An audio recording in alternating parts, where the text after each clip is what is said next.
Brought to you by V-Guard, co-powered by Sensodyne and Vimal. बोलो जुबां केसरी। मारिया आलम खान के द्वारा फर्रुखाबाद में जनसभा के दौरान एक बड़ा बयान दिया गया है। उसको लेकर संभल के मुसलमानों से जानेंगे कि जिस तरीके से वोट जिहाद की बात सामने आई है, उनके इस बयान को लेकर क्या कुछ सोचते हैं। जी, अगर बात करें संभल लोकसभा की, तो किस तरीके का चुनाव चल रहा है इस वक्त? देखिए, ये चुनाव जो लोकसभा 8 संभल का जो चुनाव चल रहा है, ये भाईचारे का चुनाव है।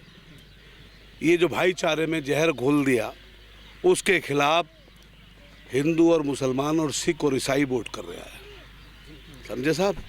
और ये जिहादवाद की जो बातें सारी ठीक सी नहीं है, समझे। और चुनाव जो है, ये किसी व्यक्तिगत या किसी बिरादरी के ऊपर चुनाव नहीं लड़ा जाता।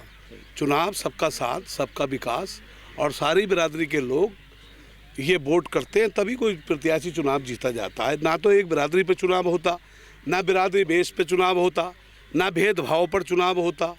ये भारत की गंगा जमनी तहजीब जो हमारे यहाँ से ख़त्म हो गई, उसके खिलाफ चुनाव है, भाईचारे के खिलाफ चुनाव है। और जो सरकार के यहाँ पर आपने देखे हैं काम, झूठे खाली वायदे सरकार ने करे, लेकिन पूरे कुछ नहीं हुए। बताओ, ये बात कही गई थी क्या 15 लाख रुपए जो है वो हर व्यक्ति के हिंदुस्तानी खाते में जाएंगे। बताओ, क्या वो आए क्या नहीं आए? ये झूठे जुमले थे। 2 करोड़ नौकरी देनी थी, वो किसी भाई को नौकरी मिली क्या नहीं मिली? नहीं मिली। नहीं, 10 साल भारतीय जनता पार्टी की सरकार भारत के अंदर रही है हमारे। इतना हमें मिला कि जो हमारा भाईचारा था आपस का, उसमें खटास डालने का भारतीय जनता पार्टी ने काम करा। ये उसके खिलाफ चुनाव है भाई साहब। टैक्स इतना बढ़ा दिया मेरे भाई कि जो ट्रैक्टर हमारे किसान को 4.5 लाख रुपए का मिलता था, 9.5 लाख रुपए का मिल रहा। जो पेट्रोल हमें 70 रुपये का मिलता था, 70 रुपये का आज 100 रुपये में मिल रहा है। जो डीजल है 54 रुपये में मिलता था, उसके रेट भी 99 रुपये है। ठीक साहब, तो ये उसके खिलाफ चुनाव है भाई। और अब देखो, गैस का सिलेंडर क्या था, स्मृति ईरानी वो गैस के सिलेंडर को लिए पीटती रहती थी। आज गैस का सिलेंडर क्या रेट, 1100 रुपये का रेट है। ये उसके खिलाफ चुनाव कर रहा है, ना को कोई मुसलमान भाई ना कर रहे चुनाव। ये तो पूरी हिंदू मुस्लिम सिख ईसाई वोट कर रहा है, खाली मुसलमान ही ना कर रहा है। जी, लोकसभा चुनाव है, क्या कुछ मुद्दे हैं संभल की जनता के? संभल की जनता के मुद्दे हैं, बेरोजगारी है। नौजवान आज पढ़ा लिखा हमारा बेरोजगार घूम रहा है।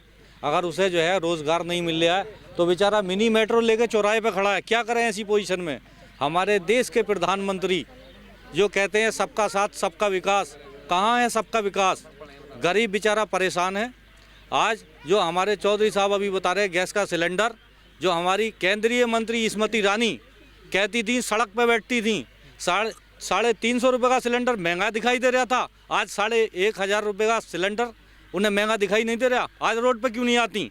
किसान अगर अपना हक मांगता है तो उसे लठ दिया जाता है, नौजवान अपना अधिकार मांगता है तो लठ दिया जाता है। बेरोजगारी इतनी देश में हो चुकी है कि ये जनता नरेंद्र मोदी की सरकार से ऊब चुकी है, और ये सरकार के खिलाफ आवाम का चुनाव है। देश की जनता खुले आम वोटिंग कर रही है, सरकार के खिलाफ वोटिंग कर रही है। मुस्लिम मतदाता हैं, एक बयान आया है फर्रुखाबाद से, जिसमें मारिया आलम के द्वारा कहा गया है कि इस बार जिहाद वोटिंग करनी चाहिए मुसलमानों को। उनका मकसद जिहाद वोटिंग कहने का नहीं है। उनका मकसद ये था कि ज़्यादा से ज़्यादा वोटिंग करे जनता, सरकार के खिलाफ ज़्यादा से ज़्यादा वोटिंग की जाए। वो गलत मतलब निकाल दिया उसका कि जिहादी वोटिंग हो रही है।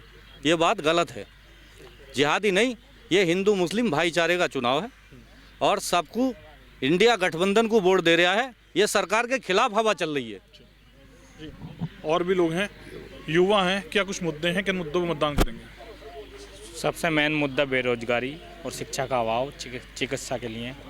आज के इस दौर में अगर हम चिकित्सा के बारे में सोचें तो कहीं भी दूर से दूर तक मेडिकल कॉलेज नहीं है, ऐसा अस्पताल नहीं है जिससे हमारा कोई भी एक छोटे से छोटा, बड़ा मर्ज तो छोड़ो, छोटे से छोटा मर्ज भी मरीज को उसकी दवाई मिल जाए।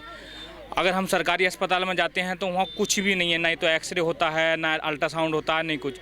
तो इसलिए जो गरीब आदमी है वो प्राइवेट हॉस्पिटल में जाके कई हज़ार की कोई जांच कराएगा, फिर जाके उसको पता चलेगा कि वो जांच तो उसने कराई, उसमें उसका कुछ भी नहीं आया, फिर जाके दवाई लेगा।